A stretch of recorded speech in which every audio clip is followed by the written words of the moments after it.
Shalom, bienvenidos a esta semana, ya saben, la tertulia de Radio Sefarad, en la que analizamos algunos de los acontecimientos sucedidos en los últimos 7 días. Y probablemente el tema de conversación en estos últimos 7 días, bueno, y la verdad es que mucho más que estos últimos 7 días, pero bueno, desde el domingo pasado fue cuando supimos que la flamante casi primer ministra Tzipi Livni no iba a formar gobierno, no podía formar gobierno, no conseguía convencer al grupo Shas y se llamaba elecciones anticipadas para el 10 de febrero. Vamos a hablar de esto, pero vamos a hablar también de la influencia que esto puede tener con todas las conversaciones que ya se han abierto entre Israel y los vecinos, las conversaciones con Siria, que también dependen de otro punto del que probablemente esté pendiente todo el planeta, que son los Estados Unidos. El martes sabremos quién es el nuevo presidente de los Estados Unidos, con lo cual hay muchas incógnitas y hoy vamos a hablar de incógnitas, creo que vamos a hacer cábalas. Para hablar de esto tenemos con nosotros por primera vez en Radio Sefarad a Javier Fernández Ballina, que es profesor de pensamiento judío contemporáneo en la Universidad Complutense de Madrid. Javier, muy bienvenido por primera vez a Radio Sefarad. Toda grabada, muchas gracias. Y que no sea la última, así que bueno, esto es nuestro primer acercamiento. Y por otro lado tenemos a Edwin Yabo, que ya es un clásico portavoz de la Embajada de Israel. Edwin, hola, muchas gracias por estar aquí. Por el cargo, en primer lugar me gustaría, Edwin, plantearte a ti la primera pregunta, que es precisamente con respecto al fracaso de Tzipi Livni a la hora de formar gobierno. ¿Ahora qué? Pues vamos a elecciones generales. ¿Tiene algún tipo, esto hace que sea viable tomar algún tipo de decisión trascendente de aquí al 10 de febrero? No, realmente las posibilidades de tomar decisiones importantes de fondo sobre el conflicto palestino-israelí son mínimas. No necesitan esas decisiones de una legitimidad electoral importante, un apoyo importante del público israelí, de la opinión pública israelí, de votos de un gobierno que esté avalado por votos, ¿verdad? Uh-huh. Hablaba el otro día con nuestro corresponsal, con Salem Ergim, nos decía que los medios de comunicación israelíes e internacionales estaban decepcionados porque Tzipi Livni no lo hubiera conseguido. Era como una especie de gran promesa, gran apuesta internacional. ¿Es esa tu valoración, Javier, al respecto de esta figura de Tzipi Livni? Yo creo que lo ha calculado bien. Me explico. Vamos a ver. Una cosa es la expectativa que racionalmente uno pueda ver desde el exterior respecto a la tranquilidad de las transiciones gubernamentales, ¿no? Y otra cuestión es la propia capacidad de los gobiernos sobre los objetivos que se hayan planteado, ¿no? Yo creo que en este momento, como diríamos en términos un poquito españoles, ¿verdad? Ella ha echado un órdago y de momento lo ha ganado, ¿no?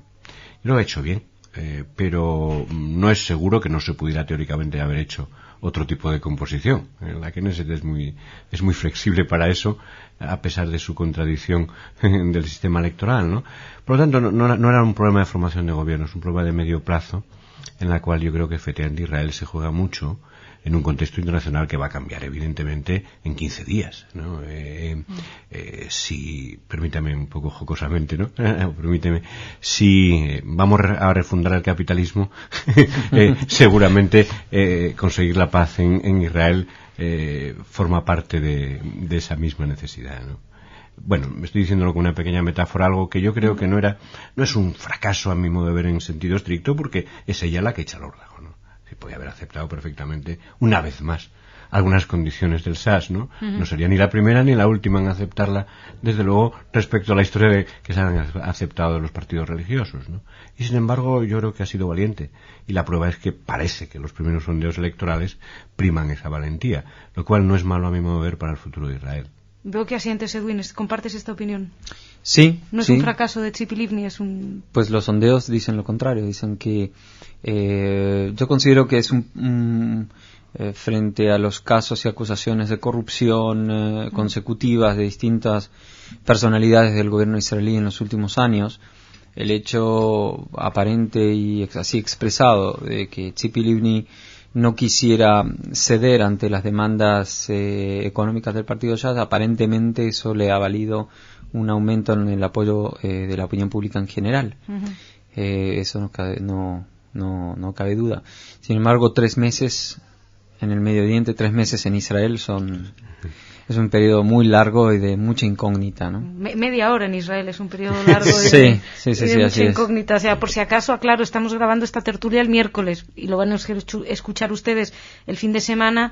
No podemos, estamos grabando el jueves. No podemos responsabilizarnos de que pasen de que mañana viernes firmen la paz. No lo supimos. No sabíamos que iba a haber todos los tratados de paz, no podemos hablar de ello.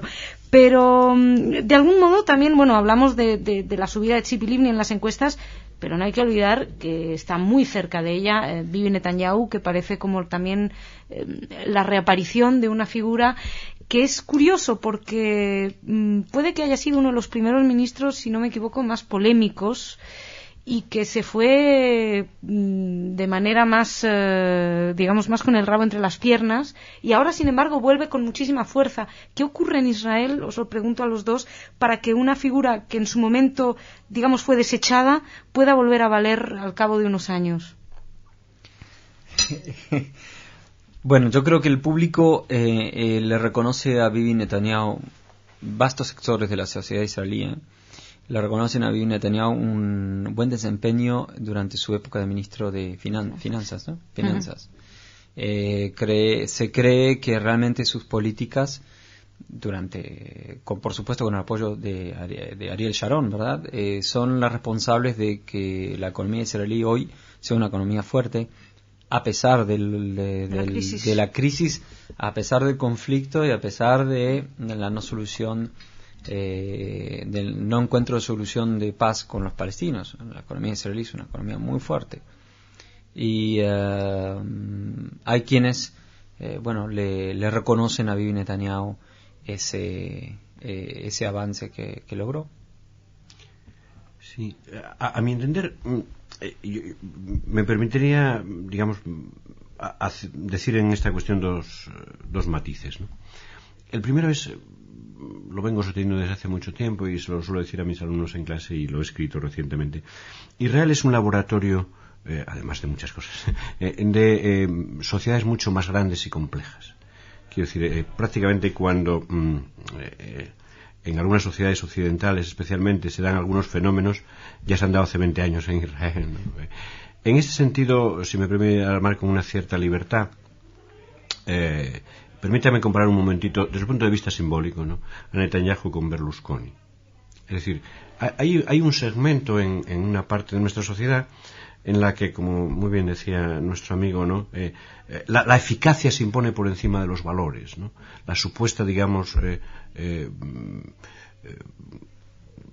competitividad,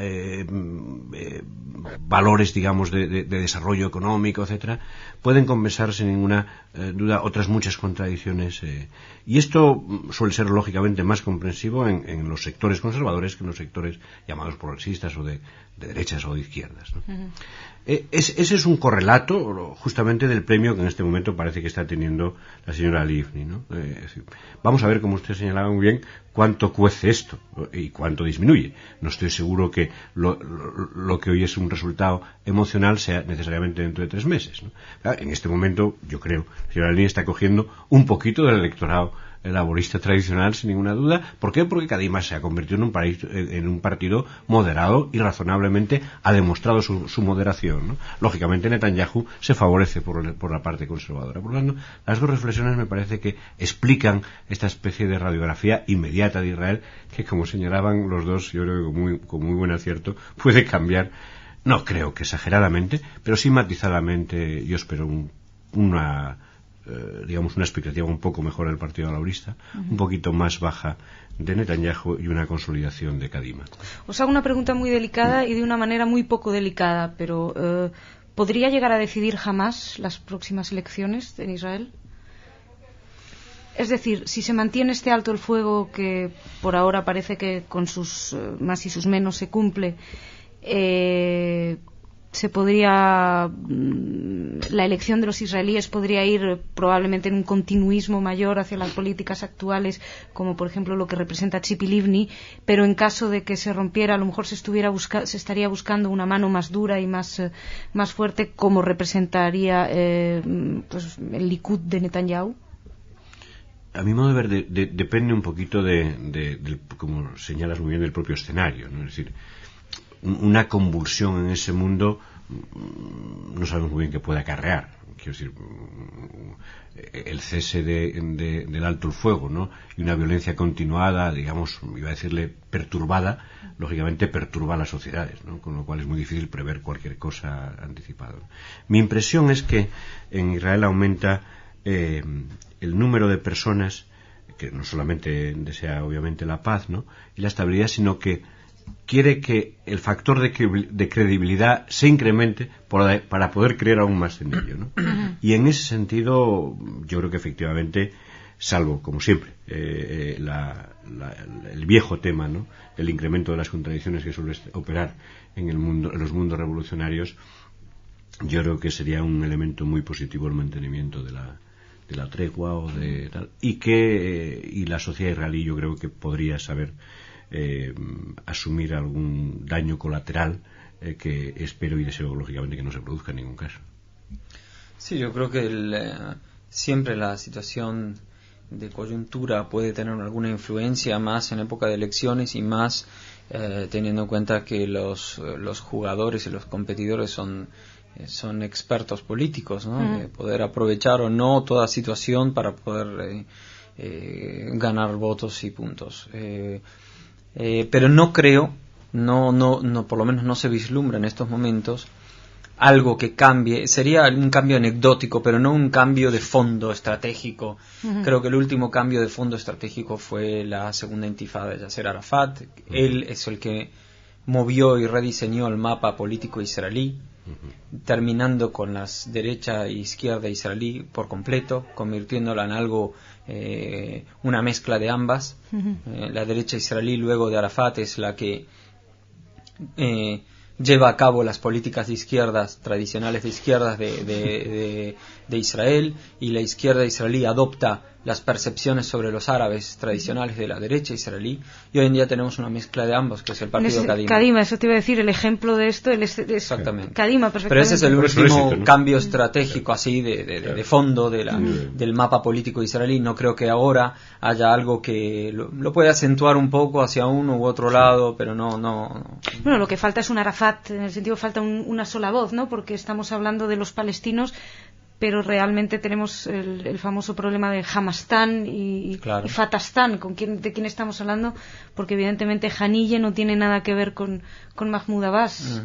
En ese sentido, estamos hablando de elecciones en Israel, estamos hablando de las elecciones ya dentro de pocas horas en los Estados Unidos, pero nos olvidamos que también vienen unas elecciones en diciembre, si no me equivoco, en enero, en la Autoridad Palestina. ¿Qué escenario contempláis en estas elecciones vosotros?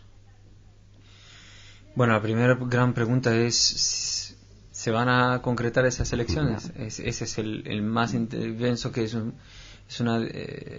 una incógnita muy importante, muy grande, que definiría tal vez el futuro del curso de la realidad, incluso de la situación, de las posibilidades de llegar a un acuerdo. Y si se va a elecciones, ¿de qué forma se va a elecciones?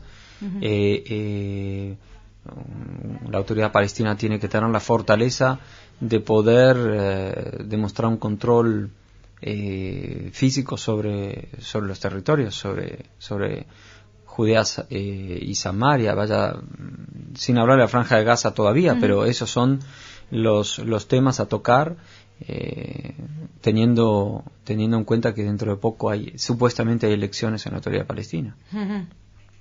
Sí, creo que en fin, si las cosas no cambian mucho, ¿no? El problema del gran puzzle, ¿no?, pasará por una redefinición de la propia Autoridad Palestina. Es verdad que eso se puede hacer, es decir, no impide eso el seguir hablando, ¿no? y el seguir incluso trabando el propio tratado de paz, ¿no? Los propios tratados de paz. Pero es verdad que se necesita una nueva legitimación. La situación actual, desde el punto de vista geopolítico, no puede ser la del futuro. No digo que sea insostenible. En Oriente Medio se pueden sostener muchas cosas durante mucho tiempo, pero no parece que pueda ser la imagen de cara incluso a la propia dignidad palestina, ¿no? Pero ¿qué opciones hay? Porque realmente uno mira el bando palestino y da la sensación de que no hay alternativa. Se habla siempre de la alternativa Barghouti, que es una especie de leitmotiv que vuelve cada vez que se habla de elecciones, sale en toda la prensa, siempre se habla de Barghouti, pero da la sensación, o a lo mejor visto desde fuera, de que la soledad de Abbas es muy grande en ese sentido. No hay alternativa al presidente actual. Vamos a verlo, ¿no? Que sí, que ellos mismos tendrán que decírselo hay algunas personas, además de la citada, incluso mujeres espléndidas, ¿no? Con gran experiencia tanto gubernamental como parlamentaria alrededor del propio presidente de la Autoridad Palestina, por tanto. Pero yo creo que no me parece que el problema sea fundamentalmente la falta de muchos líderes de los cuales salga uno, ¿no? Sino, a mi entender, ¿no? Aquellos mínimos de cohesión internos de los propios palestinos para garantizar el acuerdo y, por tanto, producir la credibilidad global, ¿no? Pero, en fin, puedo proyectar el deseo también, ¿no? Sí, su proyección de deseo. Bueno, os pregunto por otro país, dejando más allá las relaciones entre Israel y la Autoridad Palestina. Vamos a hablar de Estados Unidos, pero me gustaría una pequeña valoración de una cosa que sucedió esta semana, que fue un bombardeo norteamericano sobre territorio sirio. Siria, hay que recordar que desde hace unos meses, hace pocos meses, creo que 2-3 meses, reconocieron abiertamente estar en negociaciones con Israel, pero también hay que recordar que hace casi 6 meses hubo otro misterioso bombardeo sobre territorio sirio. En aquel momento en principio se dijo que se estaba impidiendo un tráfico de armas nucleares provenientes de Corea del Norte que iban a ser entregadas a Hezbollah. Y por otro lado también ese asesinato de Mughniye en las mismas calles de Damasco da la sensación de que Siria es muy vulnerable a cualquier agresión externa. Y me gustaría en ese sentido vuestra opinión con respecto al rol que puede jugar un acercamiento hacia Siria dentro de el enfrentamiento mundial con Irán. ¿Creéis que se está consiguiendo romper ese eje Damasco-Teherán? No el diplomático, sin ninguna duda. Si se está teniendo éxito, yo creo que también todo este tipo de cuestiones van a esperar también a las elecciones en todos los lugares de los que hemos hablado, Estados Unidos, Israel y la Autoridad Palestina en general, porque está todo interrelacionado y si no hay una estabilidad política o un nuevo gobierno en estos lugares va a ser difícil saber si se ha tenido éxito o no se ha tenido éxito, y son procesos a mediano y largo plazo, no son inmediatos. Sí se entiende en Israel que Siria es un factor importante de estabilidad en la zona, creo que todo el mundo, la comunidad internacional está interesada en que se aísle Siria de Irán, que sería un factor positivo para la estabilidad de la región, y el tema es lograrlo, ¿no? Bien, entonces a partir de ahora estamos haciendo política ficción. Claro. Os pido que nos adelantemos incluso unos cuantos días, nos vamos al miércoles y juguemos a que ha ganado el republicano McCain, por ejemplo. O incluso, no, es que da igual, no sé si es precisamente os quería preguntar, ¿pensáis que puede haber muchas diferencias con respecto a la política hacia Israel en caso de que gane McCain con su vice Sarah Palin, o en caso de que gane Barack Obama con su vice Joe Biden? ¿Creéis que eso puede ser cambiar muchísimo las reglas del juego con respecto a lo que hemos conocido hasta ahora? Yo creo que algo cambia significativamente. Vamos a ver. Normalmente esta pregunta se realiza y suele ser contestada diciendo que no, porque los dos han dicho cosas parecidas respecto a Israel. Este es un error, a mi modo de ver. Porque es como aislar, digamos, como aislar una pregunta de un contexto en el que se debe solventar el problema, que es el ámbito internacional. No digo solo el problema de Israel, me refiero a toda la política exterior de Estados Unidos, ¿no? Y no cabe duda que, a mi entender, las diferencias tanto reales como estratégicas en política exterior de McCain y de Obama son claramente diferentes. Esto no querría decir que en caso de que el general McCain hiciera todo lo que él supusiera o vaya a salir todo lo que supone Obama que debe hacer. Esto suele ser más complicado una vez que tenemos ya presidente, ¿no? Pero a mi entender, las consecuencias de un presidente u otro son diferentes para la correlación internacional, en definitiva para la proyección de un multilateralismo o un unilateralismo, que es lo que viene funcionando hasta ahora.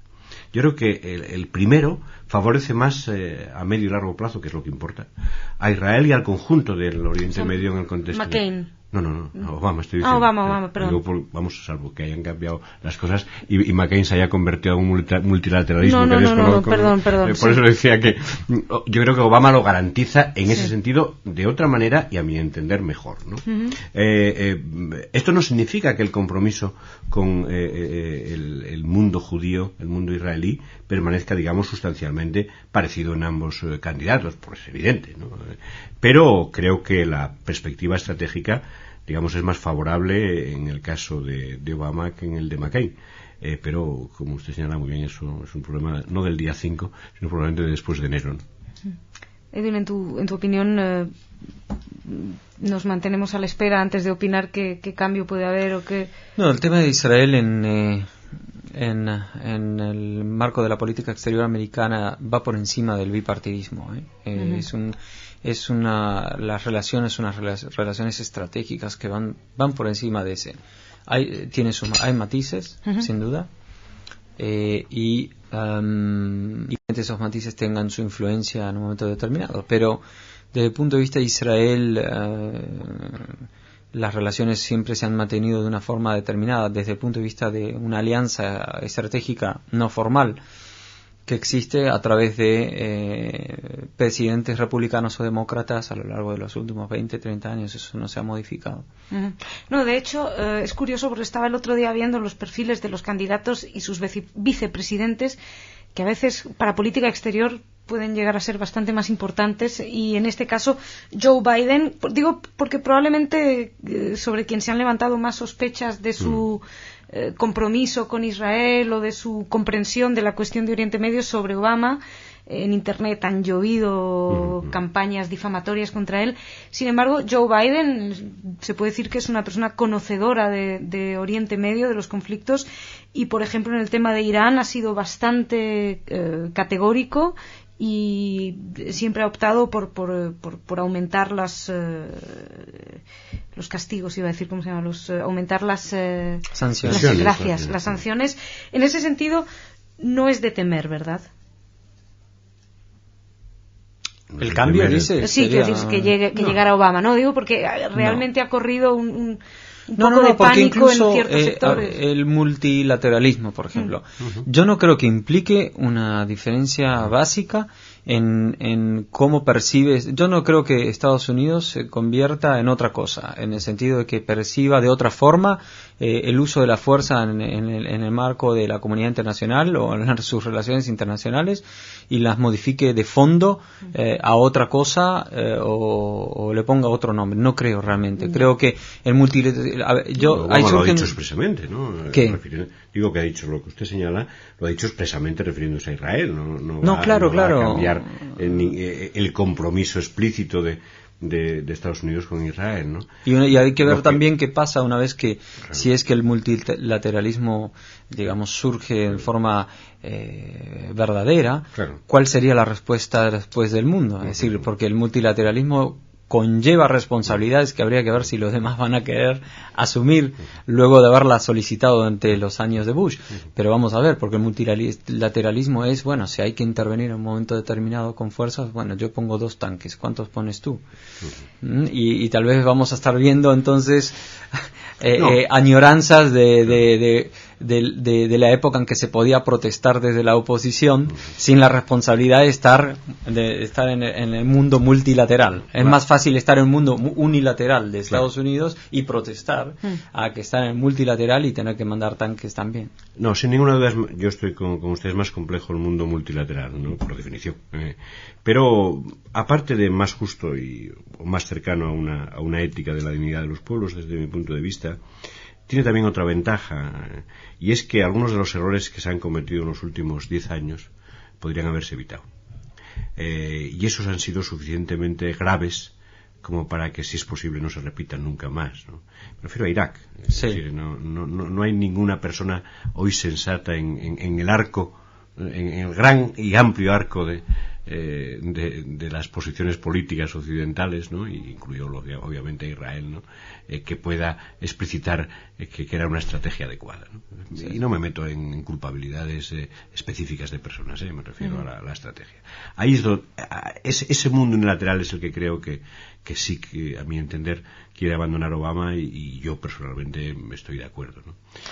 Otra cuestión es la complejidad de la que se abre, y por eso no se extrañó ni la conferencia del 15 de noviembre, ni seguramente una reforma no la hecha, sino la que queda por hacer en la propia ONU, a mi entender. Bueno, entonces nos quedamos con esa idea que decías, Edwin, de que casi que Europa tiene que tener cuidado porque le van a dar lo que llevan tanto tiempo pidiendo. Entonces, ahora hay que empezar a temblar, que se nos va a cumplir el deseo. Bueno, esto sí gana Obama, evidentemente. Antes de marcharnos, solamente quería tratar un último punto casi telegráfico, y es que también, porque no sé si tiene, entre otras cosas, no sé si le vais a dar mucho valor, pero esta semana también otra de las cosas que ha sucedido es que por primera vez Arabia Saudita ha invitado oficialmente a Israel a un foro interreligioso en la Asamblea de las Naciones Unidas. Más allá de lo que puedan servir estos foros interreligiosos, simbólicamente es llamativo, por lo menos, ¿no? No sé si veis algo más allá de un símbolo, si hay que esperar también como todo, o si podemos descorchar la botella de champán.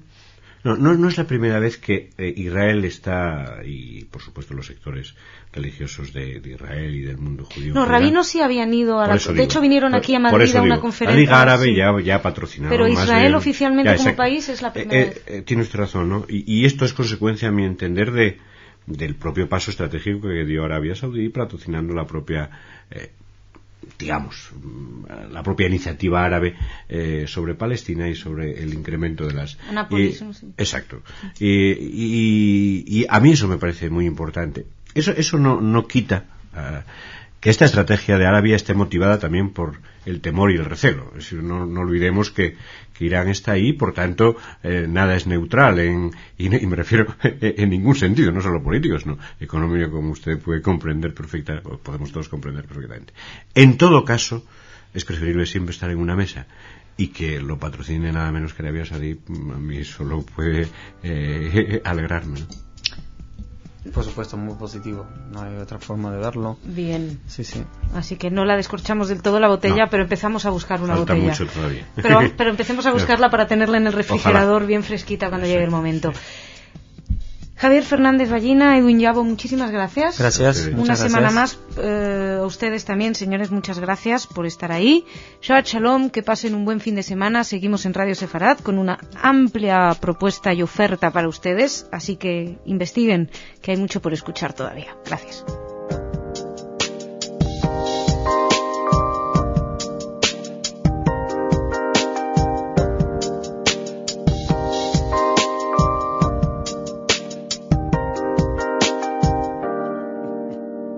Thank you.